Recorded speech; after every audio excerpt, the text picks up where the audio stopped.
Biot-Savart नियम एक महत्वपूर्ण सिद्धांत है जो हमें विद्युत धारा द्वारा उत्पन्न चुंबकीय क्षेत्र को समझने में मदद करता है।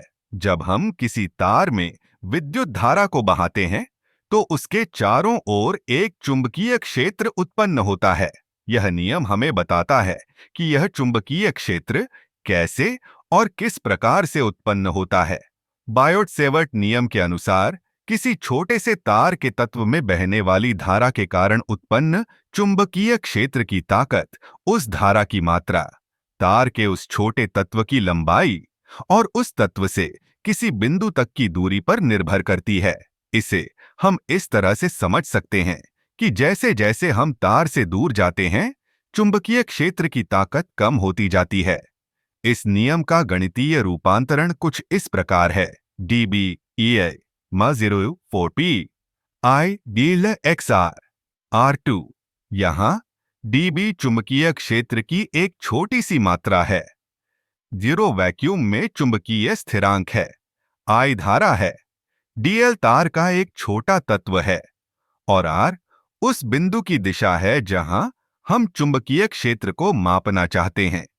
यह समीकरण हमें यह बताता है कि कैसे एक तार के छोटे तत्व से उत्पन्न चुंबकीय क्षेत्र को मापा जा सकता है। इस नियम का उपयोग करके हम विभिन्न प्रकार के तारों और उनके आकारों के लिए चुंबकीय क्षेत्र की गणना कर सकते हैं। उदाहरण के लिए, यदि हम एक सीधा तार लें, तो हम देखेंगे कि उसके चारों ओर का चुंबकीय क्षेत्र एक वृत्ताकार पैटर्न में होता है।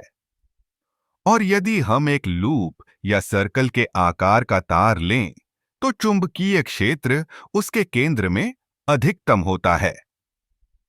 बायोट-सेवर्ट नियम का प्रयोग केवल तारों तक सीमित नहीं है। इसका उपयोग हम विभिन्न प्रकार के विद्युत उपकरणों में भी कर सकते हैं, जैसे कि मोटर और जनरेटर में। जब हम इन उपकरणों में धारा को प्रवाहित करते हैं, तो बायोट-सेवर्ट नियम हमें यह समझने में मदद करता है कि चुंबकीय क्षेत्र कैसे उत्पन्न होता है और यह उपकरण कैसे कार्य करते हैं। इस सिद्धांत का एक और दिलचस्प पहलू यह है कि यह हमें यह भी बताता है कि कैसे चुंबकीय क्षेत्र को नियंत्रित किया जा सकता है। यदि हम तार के आकार या धारा की दिशा को बदलते हैं, तो हम चुंबकीय क्षेत्र की दिशा और ताकत को भी बदल सकते हैं। यह सिद्धांत न केवल भौतिकी में, बल्कि इंजीनियरिंग और तकनीकी क्षेत्रों में भी अत्यंत महत्वपूर्ण है।